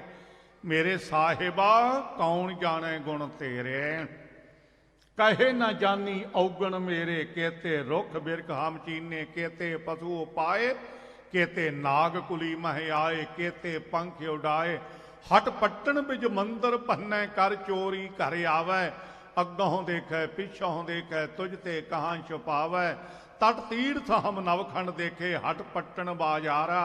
ਲੈ ਕੇ ਤਕੜੀ ਤੋਲਣ ਲਾਗਾ, ਘਟ ਹੀ ਮਹਿ ਵਣਜਾਰਾ। ਜੇਤਾ ਸਮੁੰਦ ਸਾਗਰ ਨੀਰ ਭਰਿਆ, ਤੇਤੇ ਔਗਣ ਹਮਾਰੇ। ਕਦੇ ਸੋਚਿਆ ਜਾ ਸਕਦਾ? ਇਹ ਗੁਰੂ ਨਾਨਕ ਦੀ ਨਿਮਰਤਾ ਵੇਖੋ। ਜਿੰਨਾ ਸਮੁੰਦਰ ਪਾਣੀ ਨਾਲ ਭਰਿਆ ਨਾ ਮਾਲਕਾ, ਮੈਂ ਔਗਣਾਂ ਨਾਲ ਭਰਿਆ ਹੋਇਆ ਹਾਂ। ਇਹ ਹੀ ਹੈ ਸਾਰਿਆਂ ਤੋਂ ਆਪਣੇ ਆਪ ਨੂੰ ਨੀਵਾਂ ਕਰਕੇ ਜਾਣਨਾ। ਜੇਤਾ ਸਮੁੰਦ ਸਾਗਰ ਨੀਰ ਭਰਿਆ, ਤੇਤੇ ਔਗਣ ਹਮਾਰੇ। ਦਇਆ ਕਰੋ ਕਿਛ ਮੇਹਰਿਓ ਪਾਵੋ, ਡੁੱਬਦੇ ਪੱਥਰ ਤਾਰੇ। ਜੀਆੜਾ ਅਗਨ ਬਰਾਬਰ ਤਪੈ, ਭੀਤਰ ਵਗੈ ਕਾਤੀ। ਪ੍ਰਣਵਤ ਨਾਨਕ ਹੁਕਮ ਪਛਾਣੈ, ਸੁਖ ਹੋਵੇ ਦਿਨ ਰਾਤੇ। ਇਹ ਨਿਮਰਤਾ ਹੈ। ਧੰਨ ਗੁਰੂ ਨਾਨਕ ਸਾਹਿਬ ਦਾ ਇੱਕ ਵਚਨ ਹੋਰ ਸਾਂਝਾ ਕਰਾਂ। ਐ ਮੇਰੇ ਵਾਹਿਗੁਰੂ ਨਿਰੰਕਾਰ, ਤੇਰੇ ਦਰ ਦਾ ਸੇਵਕ ਹੋਵੇ, ਨਾਮ ਰਸੀਆ ਤਤ ਵੇਤਾ ਹੋਵੇ। ਗੁਰਸਿੱਖ ਨੀਵੀਂ ਤੋਂ ਨੀਵੀਂ ਜਾਤ ਦਾ ਭਾਵੇਂ ਹੋਵੇ, ਮੈਨੂੰ ਇਸ ਗੱਲ ਨਾਲ ਨਹੀਂ। ਉਹ ਨੀਵੀਂ ਤੋਂ ਨੀਵੀਂ ਜਾਤ ਦਾ ਹੋਵੇ, ਗੁਰਸਿੱਖ ਤੇਰੀ ਭਗਤੀ ਦੇ ਰੰਗ ਵਿੱਚ ਰੰਗਿਆ ਹੋਵੇ ਤੇ ਉਹਦੇ ਚਰਨਾਂ ਦੀ ਪਾਉਣ ਵਾਲੀ ਜੁੱਤੀ ਮੇਰੀ ਚਮੜੀ ਦੀ ਬਣ ਜਾਵੇ। ਇਹ ਗੁਰੂ ਨਾਨਕ ਸਾਹਿਬ ਦੇ ਬੋਲ ਤੁਸੀਂ ਕਈ ਵਾਰ ਗੁਰਬਾਣੀ 'ਚ ਪੜ੍ਹੇ ਹੋਣਗੇ। ਵਿੱਚ ਸਨਾਤੀ ਸੇਵਕ ਹੋਏ, ਨਾਨਕ ਪਨੀਆਂ ਪੈਰੇ ਸੋਏ। ਸਨਾਤ ਨੀਵੀਂ ਤੋਂ ਨੀਵੀਂ ਜਾਤੀ ਦਾ ਹੋਵੇ, ਉਹਦੇ ਚਰਨਾਂ ਦੇ ਪਊਏ ਜੋੜਿਆ ਮੇਰੀ ਚਮੜੀ ਦਾ ਬਣ ਜੇ। ਕਦੇ ਭਾਈ ਗੁਰਦਾਸ ਸਾਹਿਬ ਨੇ ਵੀ ਪੜ੍ਹਿਆ ਹੋਵੇਗਾ। ਸਿਰ ਉੱਚਾ ਨੀਵੇਂ ਚਰਨ, ਸਿਰ ਪੈਰੀ ਪਾਉਂਦੇ ਮੋਹ ਅੱਖੀ। ਨੱਕ ਕੰਨ ਹੱਥ ਦੇ ਭਾਰੇ ਉਚਾਂਦੇ, ਸਭ ਚੇਹਨ ਛੱਡ ਪੂਜਣ ਕੌਣ ਕਰਮ ਕਮਾਉਂਦੇ। ਵਤਨ ਪਰਿ ਉਪਕਾਰ ਨੂੰ ਕਰ ਪਾਰ ਵਸਾਂਦੇ। ਮੇਰੀ ਕੱਲੋਂ ਮੌਜੜੇ ਗੁਰਸਿੱਖਾਂ ਹੰਡਾਂਦੇ। ਮਸਤਕ ਲੱਗੈ ਸਾਧ ਰੇਨ ਵੱਡ ਭਾਗ ਜਿਨ੍ਹਾਂ ਦੇ। ਸਤਿਗੁਰੂ ਕਹਿੰਦੇ ਸੰਨਾਹੰਗ ਤੇ ਤਨ ਨਿਮਰਤਾ। ਜਿਨ੍ਹਾਂ ਨੇ ਨਿਮਰਤਾ ਦਾ ਗੁਣ ਧਾਰਨ ਕੀਤਾ ਪੰਡਤ ਜੀ, ਉਹਨਾਂ ਗੁਰੂ ਕੇ ਪਿਆਰਿਆਂ ਨੇ ਸੰਜੋ ਪੈਣੀ ਹੋਈ ਹੈ ਨਿਮਰਤਾ ਦਾ ਗੁਣ। ਇਹ ਬਰੀਕ ਤਾਰਾਂ ਦੀ ਸੰਜੋ ਹੈ। ਸੱਚੇ ਪਾਤਸ਼ਾਹ ਫੌਜ ਦੀ ਜਵਾਨ ਦੇ ਹੱਥ ਵਿੱਚ ਤਾਂ ਸ਼ਸਤਰ ਹੁੰਦਾ, ਤਲਵਾਰ ਪਕੜੀ ਹੁੰਦੀ ਹੈ। ਸੰਤਾਂ ਦੇ ਹੱਥ ਵਿੱਚ ਵੀ ਤਲਵਾਰ ਹੋਵੇਗੀ, ਸ਼ਸਤਰ? ਸਤਿਗੁਰੂ ਕਹਿਣਗੇ ਹਾਂ। ਕਿਹੜਾ ਸ਼ਸਤਰ ਹੈ ਸੰਤਾਂ ਦੇ ਕੋਲ? ਹਜ਼ੂਰ ਕਹਿਣਗੇ ਆਵਦ ਹੈ ਗੁਣ ਗੋਬਿੰਦ ਰਮਣੰ। ਆਵਦ ਸ਼ਸਤਰ ਕੀ ਹੈ? ਗੋਬਿੰਦ ਪਰਮੇਸ਼ਰ ਦੇ ਗੁਣਾਂ ਦਾ ਰਸਨਾ ਤੋਂ ਹਰ ਵੇਲੇ ਜਾਪ ਵਾਹਿਗੁਰੂ ਵਾਹਿਗੁਰੂ ਵਾਹਿਗੁਰੂ। ਅਵਸਥਾ ਹੀ ਐਸੀ ਬਣ ਗਏ, ਊਠਤ ਬੈਠਤ ਸੋਵਤ ਨਾਮ। ਕਹੋ ਨਾਨਕ ਜਨ ਕੈ ਸਦ ਕਾਮ ਹੈ। ਜਿਨ੍ਹਾਂ ਸੰਤਾਂ ਦੀ ਅਵਸਥਾ ਹੈ, ਸੌਂਦੇ ਪੀ ਵਾਹੋ ਵਾਹੋ ਉਚਰੈ, ਉੱਠਦੇ ਪੀ ਵਾਹੋ ਵਾਹੋ ਕਰੇਨ। ਸਤਿਕਾਰਯੋਗ ਸ੍ਰੀਮਾਨ ਸੰਤ ਬਾਬਾ ਕੋਹਲਾ ਸਿੰਘ ਸਾਹਿਬ ਜੀ ਮਹਾਂਪੁਰਖਾਂ ਤੋਂ ਵਰੋਸ ਆਏ ਹੋਏ, ਥਾਵਾਂ ਥਾਵਾਂ ਤੇ ਕਾਰ ਸੇਵਾ ਦਾ ਬੀੜਾ ਜਿਨ੍ਹਾਂ ਨੇ ਚੁੱਕਿਆ ਹੋਇਆ ਹੈ। ਬੜੀ ਗੁਰੂ ਕੀ ਰਹਿਮਤ ਹੈ, ਸਤਿਗੁਰੂ ਦੇ ਦਰਸ਼ਨ ਕਰ ਰਹੇ ਨੇ, ਆਪਾਂ ਨੂੰ ਦਰਸ਼ਨ ਦੇ ਰਹੇ ਨੇ ਜੀ। ਉਹ ਆਇਆ ਹੈ। ਸੋ ਮੈਂ ਬੇਨਤੀ ਕਰ ਰਿਹਾ ਸਾਂ, ਓਟ ਗੁਰ ਸ਼ਬਦ ਕਰ ਚਰਮਨ ਹੈ, ਵਾਹਿਗੁਰੂ ਜਿਹੜਾ ਸੰਤ ਆਵਦ ਹੈ ਗੁਣ ਗੋਬਿੰਦ ਰਮਣੰ। ਆਵਦ ਸ਼ਾਇਤਰ ਕੀ ਹੈ? ਪਰਮੇਸ਼ਰ ਦੇ ਗੁਣਾਂ ਦਾ ਜਿਹੜਾ ਰਮਨ ਉਚਾਰਨ ਕਰਨਾ ਹੈ, ਇਹ ਸੰਤਾਂ ਦਾ ਸ਼ਾਇਤਰ ਪਕੜਿਆ ਹੋਇਆ ਹੈ। ਇੱਕ ਗੱਲ ਯਾਦ ਰੱਖਣੀ, ਸ਼ਾਇਤਰ ਦਾ ਜ਼ਖਮੀ ਹੋਇਆ ਨਾ, ਕੱਟਿਆ ਵੱਢਿਆ ਬੰਦਾ ਬਚ ਜਾਂਦਾ ਹੈ। ਜਿਹੜਾ ਸੰਤ ਦੀ ਜ਼ੁਬਾਨ ਦਾ ਸਰਾਪਿਆ ਹੋਇਆ ਨਾ, ਸੰਤ ਕੀ ਠਿਠਕੀ ਫਿਰ ਵਿਚਾਰੀ, ਉਹ ਨਹੀਂ ਕਦੇ ਕੋਈ ਡਾਕਟਰ ਦੁਨੀਆ ਦਾ ਵੈਦ ਉਹਦਾ ਕੋਈ ਇਲਾਜ ਨਹੀਂ ਕੀਤਾ ਜਾ ਸਕਦਾ। ਜਿਹੜਾ ਸੰਤ ਦੀ ਜ਼ੁਬਾਨ ਦਾ ਸਰਾਪਿਆ ਹੋਇਆ ਹੈ, ਸੰਤਾਂ ਦਾ ਹਥਿਆਰ, ਉਹਨਾਂ ਦੀ ਰਸਨਾ, ਜਿਹੜੇ ਹਰ ਵੇਲੇ ਵਾਹਿਗੁਰੂ ਦਾ ਜਾਪ ਉਚਾਰਦੇ ਨੇ। ਬੇਨਤੀ ਕੀਤੀ, ਮਹਾਰਾਜ ਦੁਸ਼ਮਣ ਦੇ ਵਾਰ ਤੋਂ ਬਚਣ ਵਾਸਤੇ ਨਾ ਢਾਲ ਪਕੜੀ ਹੁੰਦੀ ਹੈ। ਢਾਲ ਫੌਜੀ ਜਵਾਨਾਂ ਨੇ ਢਾਲ ਪਕੜੀ ਹੁੰਦੀ ਹੈ, ਇਹਨਾਂ ਸੰਤਾਂ ਕੋਲ ਵੀ ਢਾਲ ਹੈ। ਸਤਿਗੁਰੂ ਕਹਿਣ ਲੱਗੇ, ਹਾਂ ਓਟ ਗੁਰ ਸ਼ਬਦ ਕਰ ਚਰਮਣ ਹੈ। ਗੁਰੂ ਦੇ ਸ਼ਬਦ ਦੀ ਜਿਹੜੀ ਓਟ ਆਸਰਾ ਹਰ ਵੇਲੇ ਤੱਕਣਾ ਰਹਿਣਾ, ਓਟ ਆਸਰਾ ਲੈ ਕੇ ਰਹਿਣਾ ਹੈ। ਇਹ ਚਮੜੇ ਦੀ ਢਾਲ ਪਕੜੀ ਹੈ ਸੰਤਾਂ ਨੇ। ਜਿੱਥੇ ਗੁਰੂ ਕੇ ਸ਼ਬਦ ਦਾ ਓਟ ਆਸਰਾ ਹੈ, ਉਥੇ ਖਾਲਸਾ ਜੀ ਫਿਰ ਤਾਤੀ ਵਾਓ ਨ ਲੱਗਈ, ਪਾਰ ਬ੍ਰਹਮ ਸਰਣਾਈ, ਚੌਗਿਰਦ ਹਮਾਰੇ ਰਾਮਕਾਰ, ਦੁੱਖ ਲੱਗੇ ਨਾ ਭਾਈ। ਐਸੀ ਗੁਰੂ ਕੇ ਸ਼ਬਦ ਦਾ ਓਟ ਆਸਰਾ, ਇਹ ਗੁਰੂ ਕੇ ਢਾਲਾ ਪਕੜਿਆ ਹੋਇਆ ਗੁਰਸਿੱਖਾਂ ਨੇ। ਸੱਚੇ ਪਾਤਸ਼ਾਹ ਫਿਰ ਇੱਕ ਗੱਲ ਹੋਰ ਦੱਸੋ, ਜਿਹੜੀ ਫੌਜ ਹੈ ਉਹ ਤਾਂ ਤੁਰਦੀ ਹੈ ਅੱਗੇ, ਦੁਸ਼ਮਣ ਤੇ ਹਮਲਾਵਰ ਹੋ ਕੇ ਪੈਂਦੀ ਹੈ, ਤੇ ਸੰਤ ਵੀ ਚੱਲਦੇ ਹੋਣਗੇ। ਹਜੂਰ ਕਹਿਣਗੇ, ਹਾਂ ਮਹਾਰਾਜ ਜਿਹੜੀ ਫੌਜ ਹੈ ਨਾ, ਉਹ ਚਾਰ ਤਰ੍ਹਾਂ ਦੀ, ਪਿਛਲੇ ਸਮੇਂ ਦੀ ਚਾਰ ਤਰ੍ਹਾਂ ਦੀ ਫੌਜ ਹੁੰਦੀ ਸੀ। ਇੱਕ ਪੈਦਲ ਚੱਲਣ ਵਾਲੀ, ਇੱਕ ਘੋੜਿਆਂ ਵਾਲੀ, ਇੱਕ ਰਥਾਂ ਵਾਲੀ, ਇੱਕ ਹਾਥੀਆਂ ਵਾਲੀ। ਇਹਨਾਂ ਸੰਤਾਂ ਦੀ ਫੌਜ ਕਿਵੇਂ ਚੱਲਦੀ ਹੈ? ਹਜੂਰ ਕਹਿਣਗੇ, ਅਰੂੜ ਤੇ ਅਸਵਰਥ ਨਗ ਹੈ। ਅਰੂੜ ਤੇ ਨਾਮ ਹੈ ਚੱਲਣ ਦਾ, ਚੱਲਦੇ ਨੇ। ਜਿਹੜੇ ਵਾਹਿਗੁਰੂ ਦੇ ਨਾਮ ਦਾ ਸਰਵਣ ਕਰਨਾ ਨਾ, ਇਹ ਪੈਦਲ ਚੱਲਣ ਵਾਲੀ ਫੌਜ ਹੈ। ਜਿਹੜਾ ਮੰਨਣ ਕਰਨਾ ਹੈ, ਇਹ ਘੋੜਿਆਂ ਵਾਲੀ ਫੌਜ ਹੈ। ਤੇ ਜਿਹੜਾ ਫਿਰ ਖਾਲਸਾ ਜੀ ਨੇ ਦਿਆਸਣ ਕਰਮ ਕਰਨਾ ਹੈ ਨਾ, ਇਹ ਹਾਥੀਆਂ ਵਾਲੀ ਫੌਜ ਹੈ। ਤਤਵੰਗ ਦਾ ਸੋਧਨ ਕਰਕੇ ਜੀਵ ਈਸ਼ ਦੀ ਏਕਤਾ ਕਰ ਲੈਣੀ, ਵਾਹਿਗੁਰੂ ਵਿੱਚ ਅਭੇਦ ਹੀ ਹੋ ਜਾਣਾ ਹੈ। ਸਤਿਗੁਰੂ ਕਹਿਣਗੇ, ਸੰਤਾਂ ਦੀ ਫੌਜ ਦਾ ਕਰਮ ਹੈ ਅਰੂੜ ਤੇ ਅਸਵਰਥ ਨਗ ਹੈ। ਨਗ ਹੈ ਨਾਮ ਹਾਥੀਆਂ ਦਾ, ਅਸਵ ਨਾਮ ਘੋੜੇ ਦਾ, ਰਥਾਂ ਹਾਥੀਆਂ ਤੇ ਪੈਦਲ ਚੱਲਣ ਵਾਲੇ। ਪੰਡਤਾਂ ਨੇ ਅਗਲਾ ਸਵਾਲ ਕੀਤਾ, ਸਤਿਗੁਰੂ ਜੀ ਜਿੱਥੇ ਦੁਸ਼ਮਣ ਦੇ ਨਾਲ ਲੋਹਾ ਲੈਣਾ ਹੋਵੇ ਨਾ, ਇਲਾਕੇ ਦੀ ਮਦਦ ਲੈਣੀ ਪੈਂਦੀ ਹੈ। ਇਲਾਕੇ ਦੇ ਲੋਕਾਂ ਨੂੰ ਪੁੱਛਣਾ ਪੈਂਦਾ ਵੀ ਕਿਤੇ ਦੁਸ਼ਮਣ ਦੇ ਘੇਰੇ ਵਿੱਚ ਨਾ ਆ ਜਾਈਏ। ਇਹ ਸੰਤਾਂ ਦੀ ਫੌਜ ਵੀ ਪੁੱਛਦੀ ਹੋਣੀ ਕਿਸੇ ਨੂੰ। ਸਤਿਗੁਰੂ ਕਹਿਣਗੇ, ਹਾਂ ਪੁੱਛਦੇ ਨੇ। ਸੱਚੇ ਪਾਤਸ਼ਾਹ ਕੀ ਪੁੱਛਦੇ ਨੇ? ਹਜੂਰ ਕਹਿਣਗੇ, ਬੁਝੰਤੇ ਪ੍ਰਭ ਮਾਰਗ ਹੈ। ਬੁੱਝਦੇ ਨੇ, ਪੁੱਛਦੇ ਨੇ ਰੱਬ ਦੇ ਪਿਆਰੇ ਜਗਿਆਸੂ ਬ੍ਰਹਮ ਗਿਆਨੀਆਂ ਤੋਂ, ਤੁਸੀਂ ਵਾਹਿਗੁਰੂ ਨੂੰ ਮਿਲੇ ਹੋਏ ਹੋ, ਮੈਨੂੰ ਦੱਸੋ ਵੀ ਮੇਰਾ ਪਿਆਰਾ ਕਿਸ ਰਸਤੇ ਤੇ ਜਾਂਦਿਆਂ ਮਿਲੇਗਾ। ਮੇਰੋ ਸੁੰਦਰ ਕਹੋ ਮਿਲੇ ਕਿਤ ਗਲੀ, ਹਰ ਕੇ ਸੰਤ ਬਤਾਵਹੁ ਮਾਰਗ, ਹਉ ਪੀਛੇ ਲਾਗ ਚਲੀ ਪ੍ਰਿਆ ਕੇ ਬਚਨ ਸੁਖਾਨੇ ਹੀਰ, ਇਹ ਚਾਲ ਬਣੀ ਹੈ ਭਲੀ, ਲਟਰੀ ਮਧੁਰੀ ਠਾਕੁਰ ਭਾਈਓ ਸੁੰਦਰ ਹਰ ਢੋਲ ਮਿਲੇ। ਤੁਸੀਂ ਦੱਸੋ ਰੱਬ ਦੇ ਪਿਆਰਿਓ, ਕਦੋਂ ਕਿਵੇਂ ਪਰਮੇਸ਼ਰ ਮੈਨੂੰ ਮਿਲੇਗਾ। ਧੰਨ ਗੁਰੂ ਅਰਜਨ ਸਾਹਿਬ ਦਾ ਬਚਨ, ਯਾਰ ਵੇ ਪ੍ਰਿਹੱਬੇ ਸਖੀਆਂ ਮੂੰਹ ਕਹੀ ਨ ਜੇਹੀਆ, ਯਾਰ ਵੇ ਹਿਕ ਦੂ ਹਿਕ ਚਾੜੈ ਹਉ ਕੇ ਸਚਤੇ ਹੀਆ, ਹਿਕ ਦੂ ਹਿਕ ਚਾੜੇ ਅਨਕ ਪਿਆਰੇ, ਨਿਤ ਕਰਦੇ ਭੋਗ ਬਿਲਾਸਾ, ਤਿੰਨਾ ਦੇਖ ਮਨ ਚਾਓ ਉਠੰਦਾ ਹਉ ਕਦ ਪਾਈ ਗੁਣ ਤਾਸਾ, ਜਿਨੀ ਮਹਿੰਡਾ ਲਾਲ ਰਿਝਾਇਆ ਹਉ ਤਿਸ ਆਗੈ ਮਨ ਡੇਹੀਆ, ਨਾਨਕ ਕਹੈ ਸੁਣ ਬਿਨੋ ਸੁਹਾਗਣ, ਮੂੰਹ ਦਸ ਦਿਘਾ ਫਿਰ ਕੇ ਹੀ ਹੈ। ਮੈਨੂੰ ਦੱਸੋ ਰੱਬ ਦੇ ਪਿਆਰਿਓ, ਤਤ ਵੇਤੇ ਜਗਿਆਸੂ ਜਨੋ, ਮੇਰਾ ਪਿਆਰਾ ਪ੍ਰੀਤਮ ਕਿਵੇਂ ਮਿਲੇਗਾ। ਤੁਸੀਂ ਤਾਂ ਭੇਦ ਹੋਏ ਹੋ, ਉਹਨੂੰ ਮਿਲਣ ਦੀ ਜੁਗਤੀ ਮੈਨੂੰ ਵੀ ਦੱਸੋ, ਮੈਂ ਉਹਦੇ ਨਾਲ ਕਿਵੇਂ ਮਿਲਾਂ। ਬੁਝੰਤੇ ਪ੍ਰਭ ਮਾਰਗ ਹੈ, ਪ੍ਰਭੂ ਦੀ ਪ੍ਰਾਪਤੀ ਦਾ ਮਾਰਗ ਰਸਤਾ ਬੁੱਝਦੇ ਨੇ ਪੁੱਛਦੇ ਨੇ ਬ੍ਰਹਮ ਗਿਆਨੀ ਤਤ ਵੇਤੇ ਗੁਰਸਿੱਖਾਂ ਦੇ ਪਾਸੋਂ ਜਗਿਆਸੋ। ਵਿਚਰਤੇ ਨਿਰਭੰਗ ਸਤਰ ਸੈਨਾ, ਦੁਸ਼ਮਣ ਦੀ ਫੌਜ ਨਿਰਭੈ ਹੋ ਕੇ ਵਿਚਰਦੇ ਨੇ।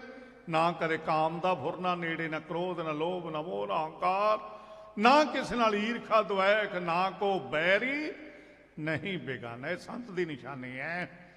ਨਾ ਕੋ बैरी नहीं बेगाना, सगल संग हमको बन आई, सबको मीत हम आपन कीना, हम सबना के साजन, दूर परायो मन का बिरहा तो मेल कियो मेरे राजन। सो ऐसे खालसा जी रब दे प्यारे साधु जिन्हां महापुरखों के रज रज के दर्शनों का सुभाव बनिया रहा, और गुरु ने बड़ी कीमत कृपा की, और उन्होंने जीवन जदों भी सुनते हैं ना, हैरान करने वाले मन को टुंबण वाला जीवन से ब्रह्म ज्ञानी महापुरख श्रीमान संत बाबा तारा सिंह साहब जी। तो उन्हों की चंगियाई उन्होंने महापुरखों के जीवन का उन्होंने बाद भी पता लगता है। उन्होंने जिन्ने ये बूटे हैं ना, श्रीमान संत बाबा कोला सिंह जी, बाबा चंद्र सिंह साहब जी, बाबा गुरनाम सिंह होरी, आ सारे महापुरख बैठे ने कारसे वाले महापुरखों के साथे। ये बाबा जी के लाए हुए बूटे जिथे जिथे लगे ना बड़े फलीभूत हो रहे हैं। किसी बने चले जाओ तुसी, इधर हजूर साहब नूं जाईदा, इंदौर महापुरखों का स्थान, सुंदर कमरे बने ने, जियो आया लंगर छको, आसन लाओ, विश्राम करो। हजूर साहब तो 20 मील उरे भी पड़ा बहुत सुंदर बनाया हुआ है। एक बने नहीं, कदे यूपी चले जाओ, बाबा गुरनाम सिंह होरी बैठे ने। पंजाब सारे विच कोई पक्ष बाबा छिंदर सोने छड्डिया ही नहीं। विचे कार सेवा, विचे ढाडी, विचे रागी, विचे विद्वान, विचे कथावाचक, विचे पाठी, विचे स्कूल की विद्या। कोई पक्ष नहीं छड्डिया महापुरखों ने। ये बाबा तारा सिंह साहब जी महापुरख ब्रह्म ज्ञानियों की करनी का फल है। सो ऐसे तत्वे ते उन्होंने सतगुरु ने कहा है, धन धन धन जन आया, जिस प्रसाद सब जगत तराया। जन आवन का यह है सुआओ, जन कै संग चित आवे नाओ, आप मुकत मुक्त करे संसार, नानक तिस जन को सदा नमस्कार। सदा वास्ते उन्हें कोट कोट प्रणाम है। ते संसार ते याद रखना हजूर के बचन ने, आया सफल ताहू कौ गनिए, जास रसन हर हर जस बनिए। आना भी उन्होंने महापुरखों का सफला है, ते जाना भी उन्हों का ही सफला है। जदों संसार तो जाते हैं, तारते हुए दुनिया में जाते हैं। ऐसे महापुरखों का बहुत चढ़ती कला का जीवन, और जेड़ा भी उन्हों की संगत में आ गया आशा कर उठिया। कोई पक्ष भी ना काम, ना क्रोध, ना लोभ, ना मोह, ना अहंकार, ना कोई ईर्खा द्वैख। कोई नहीं बंदा कह सकता मैं बाबे तारा सोहरा च ये अवगण वेख्या है। ऐसे रहत मर्यादा के परपक्ता के जीवन वाले ऐसे साधु महापुरख धन हैं। उन्हों का संसार ते आना भी सफला, ते सफल सफल भई सफल यात्रा, आवन जान रहे मिले साधा, धन ने वो गुरु के प्यारे। सो मैं उन्होंने महापुरखों की शरधा के फुल भेंट करने वास्ते सतगुरु के दरबार च आपां सारे नतमस्तक होने वास्ते आए हैं। जिथे गुरु का धन्यवाद गुरसिख संगतां दा, उथे सत्कारयोग श्रीमान संत बाबा कोला सिंह साहब जी, श्रीमान संत बाबा चंद्र सिंह साहब जी, सारे महापुरख एक दूए के चढ़न दिया। कौन जाने मेरा नाव जियो, चढ़दी तो चढ़दी कला वाले गुरु के दरों करो वरो साए हो। गुरु कृपा करे गुरसिखां की हर तूड़ दे, हम पापी पीगत पाहे। सारियां दा बहुत बहुत धन्यवाद। सतगुरु चढ़दी कला प्रदान करने, भुल चुक दी खेमा। वाहिगुरु जी का खालसा, वाहिगुरु जी की फतेह। बोले